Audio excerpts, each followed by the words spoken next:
여러분 반갑습니다. 공단계수 국어를 강의하고 있는 이선재입니다. 먼저 지금부터 여러분들과 함께 2022년도 국가직 9급 시험에 대한 총평과 해설을 진행을 하도록 하겠습니다.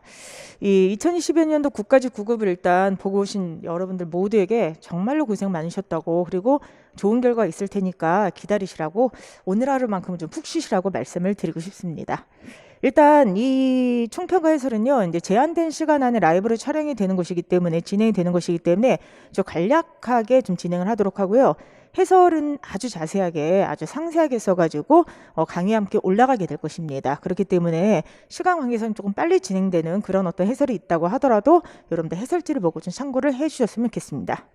먼저 가장 궁금하신 것은 이것일 거예요. 도대체 2022년도 국가시험이 어떠한 특성을 보이고 있나, 이것일 텐데요. 일단 첫 번째, 이번 시험에서 가장 눈에 띄는 점은요, 출제 비율이 4년째 너무 비슷하다고 하는 겁니다.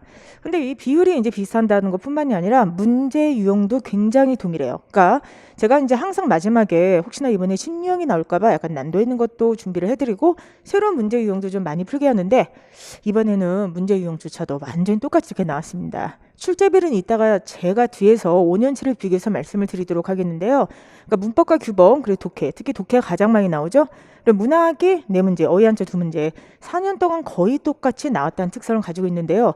4년 정도 유지가 됐으면 앞으로도 계속 국가직에서 이런 비율은 유지가 되지 않을까 조심스럽게 좀 생각을 해볼 수가 있습니다.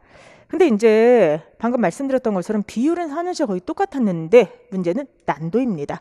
두 번째, 이번 시험의 특성 말은 뭐냐면은 일단 결론은 난도가 평이했다는 거예요. 작년 정도나 플러스 약간의 알파 조금 더 높을 거라 생각하는데요. 그러다 보니까 이번 시험의 가장 중요한 특성 중에 하나는 상위권과 중위권의 변별력이 솔직히 없습니다.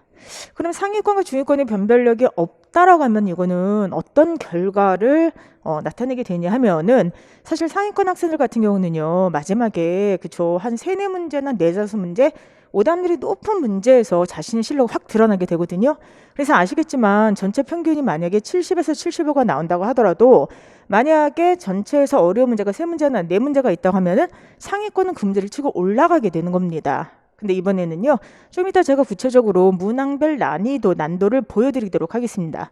전체적으로 난도가 좀 평이했는데, 이거는요 그냥 저희 주관적인 말씀이 아니라 이번에 딱 한 문제를 제한 나머지 모든 문제가 정답률이 75%가 거의 넘습니다.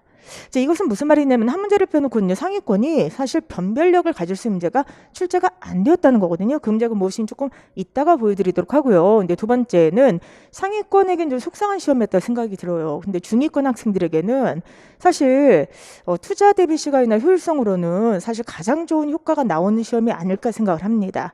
아시겠지만 좀 이따 이제 분석을 해드리겠지만, 여러분들 문법이 쉽게 나왔죠? 문법이 쉽게 나왔다는 것은 뭐냐면은 중위권이 매우 유리하다는 거예요. 하위권은 항상 유리하지 않아요. 하위권은 어차피 어떤 문제가 나와도 다 못 푸는 문제가 있기 때문에, 하위권은 사실은 이번 시험에서도 뭐 조금 더 잘 봤다 이 정도지 합격권에 갈 수가 없어요. 근데 중위권 학생들은 적어도 뭐 기본 이론 한 번 정도를 값게 돌리고 기본적인 독해력이 있으신 분들은요, 이번에 점수가 굉장히 잘 나왔을 겁니다. 그렇기 때문에 상위권은 사실 자신 실력을 그렇게 발휘할 수가 없는 문제들이었고, 중위권 학생들 같은 경우, 그러니까 기본 종합 이론만 정도 한 번이라도 충실히 들으셨던 분들은요, 이번에 생각보다 점수가 잘 나왔지 않았을까, 그래서 변별력이 좀 없던 시험이었다, 이렇게 평가할 수가 있습니다. 세 번째, 이제 독해에 대한 평가를 빼놓을 수가 없는데요. 독해 같은 경우는 그쵸, 원래 국가직은 좀 평이하게 나오는 편이죠. 예를 들어서 지방직 같은 경우는요, 단락이 5개 이상짜리가 항상 나옵니다. 근데 이번 국가직 같은 경우는 제일 긴 게 4단락이었는데 4단락들이 굉장히 단문이에요. 굉장히 짧아요. 그러다 보니까 이번에 독해는요, 뭐 중단문 거의 단문 위주라고 볼 수가 있겠고요. 그리고 또 하나는 지문이 긴 것이 없다는 것도 특징이지만은 순유형이 하나도 없었어요. 자, 그러다 보니까 학생분들께서 그쵸, 기본적인 독해 읽기 훈련을 하셨던 분들은 대부분 좀 무난하게 풀지 않았을까, 이런 생각을 하고 있습니다.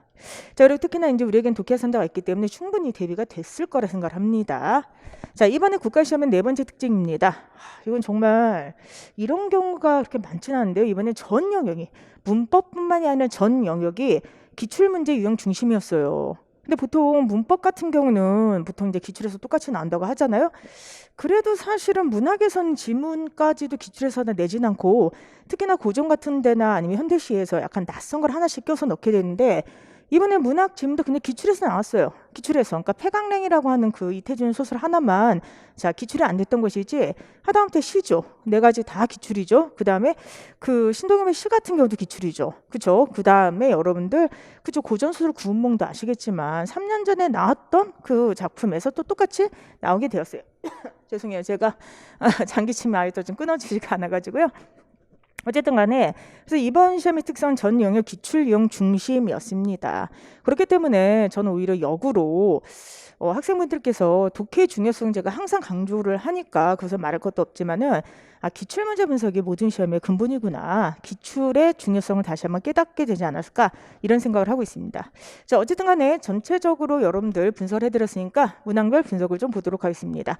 4년 동안 똑같아요. 이번에 보시면은 이제 뭐 담화를 어디다 넣냐 빼냐에 따라서 조금 이제 다르긴 하지만 어쨌든 간에 문법 규범에서 5문제가 나왔는데 문법이 하나도 안 나왔죠. 담화 하나만 나왔죠. 나머지는 다 올해 같은 경우는 이상하게 한글 맞춤법 중이나 올바른 문장색에서 나왔어요. 작년과 요점 좀 다릅니다. 자, 그다음에 어휘 한자 표기 하나, 한자 성어 하나. 그렇죠? 이렇게 나왔고요. 독해가 9문제, 현대문학 2문제, 구조문학 1문제, 2문제가 나왔는데 자, 이렇게 지식형에 해당되는 문제가 7, 그다음에 지문 분석형 13가지였는데요. 작년도 똑같았어요. 이게 작년도 문학 분석표였거든요. 재작년도 거의 비슷했어요. 재작년도 물론 독해와 고전에서 약간 한 문항 정도 차이가 있지만 거의 똑같습니다. 그래서 제가 항상 말씀드린 거 있죠, 여러분들. 물론 해마다 조금씩 변화가 있을 수는 있겠으나 과거 5년 동안의 문항 분석표를 보게 되면은요, 자, 저희 시험의 특성이 뭐라 그랬죠?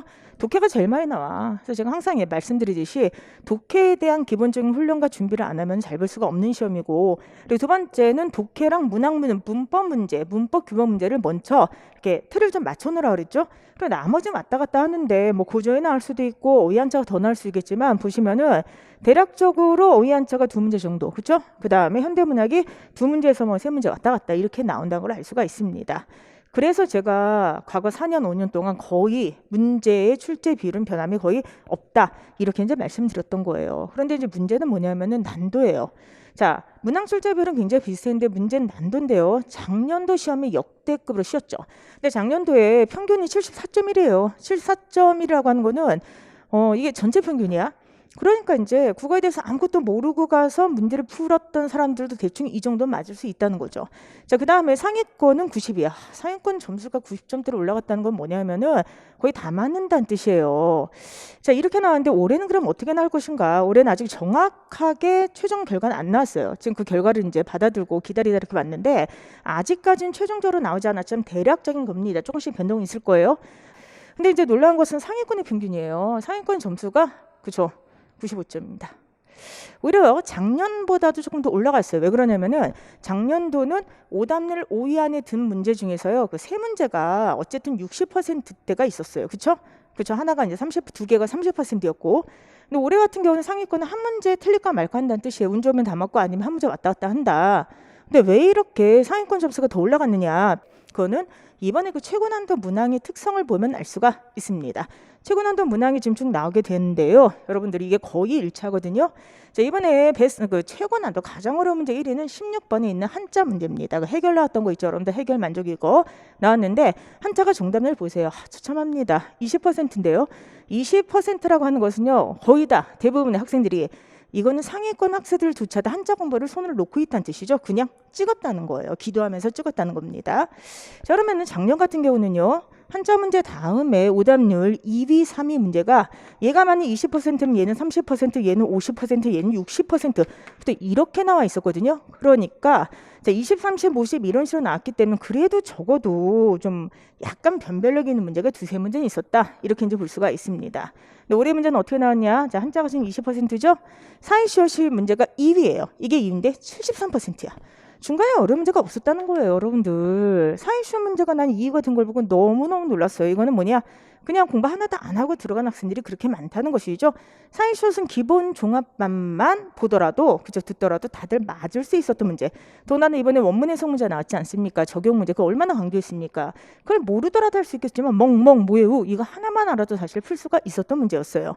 자, 그 다음에 여러분들 15번 문제가 단락 그 배열하기 문제였는데 요게 74 비슷비슷합니다.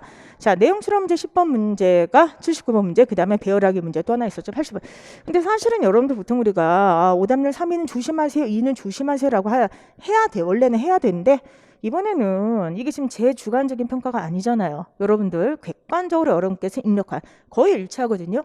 이 결과가 지금 이렇게 나왔다고 하는 것은 이번에 결과적으로 어려운 문제가 딱 하나뿐이 없었다는 거예요, 여러분들. 그러다 보니까 전체 평균도 높지만 제일 중요한 게 상위권 평균인데 상위권 평균이 미친 듯이 올라가게 되는 겁니다. 이렇게 나오게 되면 사실 저는 사실 이번에 상위권 학생들이 얼마나 속상했을까 이런 생각이 좀 들어요. 본인 공부한 것을 사실 발휘를 할 만한 그 터가 있어야 되는 건데 우리의 노력이 이렇게 발휘할 만한 문제가 좀 나오지 않았다. 물론 이제 생각보다 점수가 좋게 나오신 분들은 굉장히 그쵸 좋고 좋아하고 행복해하고 이러시겠지만은 강의라는 제 입장에서는 문제가 이렇게 나오게 되면은 앞으로 심화 강의를 좀 없애야 되나 사실 이런 얘기를 생각을 할 정도로 사실 이번 문제는 객관적으로 이 지표가 보여주고 있다 생각을 합니다. 자, 그러면 이러면은 무슨 문제가 생기게 되냐? 이렇게까지 미친 듯이 평균이 올라가게 되면요. 결과적으로 한두 문제 제로 최고 득점이 결정이 돼요. 이때 최고 득점이라고 하는 건 여러분들 뭐 90점 이게 아니라 거의 100점이 결정이 된다고 하는 것입니다. 자, 그러면 여러분들 상위권 학생들이 지금 20% 분이 안 맞다 한자 문제. 선생님 그럼 이걸 어떻게 대비를 해야 됩니까? 저는 그러면 어떻게 앞으로 이렇게 한 문제를 대비를 해야 될까요? 자, 한자는 제가 항상 뭐라 그랬죠? 그죠? 오늘 배웠던 게 다음 주에 시험에 나온다. 그런 걸로 여러분께서 공부를 하라고 그랬죠? 그러니까 제가 항상 최상위권으로 가기 위해선 마지막 한 문제가 중요한데 그게 아마 한자일 것이다. 근데 대부분 손을 놓고 있기 때문에 그것도 뭐라고 할 수가 없어요. 그렇죠? 그렇기 때문에 마지막 그 문제를 풀 때는 우리의 자세는 술술 한자처럼 평상시 조금씩 하면서 내가 오늘 풀었던 한자 문제가 다음 주에 나온다 생각하라고 그랬어요. 자, 이번에 사실 적중이 의미가 있는 건 이 한자뿐이 없어요. 한자 문제가 이게 어디에 나왔냐? 여러분 놀라운 걸 보여드리도록 하겠습니다. 봉투 모의고사 6회에 나왔어요. 이거 안 보이세요? 봉투 모의고사 제 6회. 자, 6회 18번에 해결 나왔죠? 해결 나왔죠. 그러니까 이번에 사실은 다른 한자는 알 필요가 없잖아. 해결만 제대로 된 거 알면 풀 수가 있죠. 근데 너무나 놀라운 것이 봉투에서 풀었어. 봉투는 나침반 다음에 우리가 풀었던 문제예요. 근데 전체 정답률 25%야. 이것은 무엇을 의미할까? 학생분들이 그쵸 버리는 문제가 그렇게 많다고 하는 것입니다. 자, 그래서 여러분들 저는 여러분께 꼭 말씀을 드리고 싶은 게 있어요. 이번 시험처럼 앞으로 지방지 쉽게 나올지 어떨지는 모릅니다. 근데 옛날처럼 지금 굉장히 지엽적인 거를 막 문법을 깊이 있게 막 이상한 것까지 그렇게 할 필요는 없다 그랬죠. 근데 제일 중요한 건 뭐냐면은 독해를 바탕으로 변별적인 문제를 한두 문제를 더 맞아야지 상위권, 최상위권으로 올라갈 수가 있다는 거예요. 지금 이미 전체 평균 75점인 시험에서 사실은 여러분들 두 문제 틀렸다, 세 문제 틀렸다 하는 것은 그쵸 이미 합격권에서 약간 불리해지는 그런 어떤 위치에 있다는 것이죠. 그렇기 때문에 여러분들 공부량을 늘리거나 지엽적인 걸 보라는 게 아니에요. 어떻게 해라? 성실함으로 무장을 해서 내가 오늘 보는 게 다음 주 시험에 나올 것이다라는 생각으로 앞으로 시험도 대비를 하셨으면 좋겠고요. 그리고 항상 제가 말씀드리는 거 독해 훈련 아직까지도 안 하신 분 계십니까? 이 독해 훈련 저는 독해 강의라고 하지 않고 훈련이라고 해요. 여러분들과 함께 하는 게 좀 독해라는 생각을 하기 때문에 독해 훈련, 그죠? 지방직은요, 이건 겁질러 가는 게 아니에요. 보통 독해가 항상 더 어렵습니다. 그리고 지방직은요, 단락이 5개, 6개짜리가 나온 적이 대부분이에요. 그렇기 때문에 이번에 독해를 잘 보셨다고 해가지고 이번 독해는 대부분 쉬웠기 때문에 아까 정답률 보여드렸죠? 다 75% 이상이에요. 그렇기 때문에 여러분들께서 자만하지 마시고요. 항상 독해를 바탕으로, 독해 훈련을 바탕으로 해서 그렇죠. 나머지 변별력 있는 문제를 성실성을 무장하면서 하나라도 더 맞을 수 있도록 그렇게 해서 지금은 최고 득점을 노려야 될 때가 아닌가 이렇게 생각합니다. 자, 어쨌든 간에 시험을 보셨던 모든 분들 정말 고생을 많이 하셨고요. 자, 국가직에서 합격하신 분들은 당연히 그쵸 축하드리겠지만 여러분들 그 다음에 지금 더군다나 평균이 너무나 높아졌기 때문에 본인이 이제 다음 시험으로 또 달려가야 되시는 분들도 있을 겁니다. 그분들은 독해를 바탕으로 변별적 문제까지 끝까지 하나라도 무조건 더 맞아야 된다는 시험이 쉽게 나오는 게 무조건 좋은 건 아니라 그랬잖아요. 그렇죠? 오히려 상위권의 변별력이 약해질 수 있기 때문에 오히려 마지막 한 문제를 더 맞아야 돼. 이걸 절대 잊지 마시고요. 우리 끝까지 다음 시험까지 최선을 다했으면 좋겠습니다.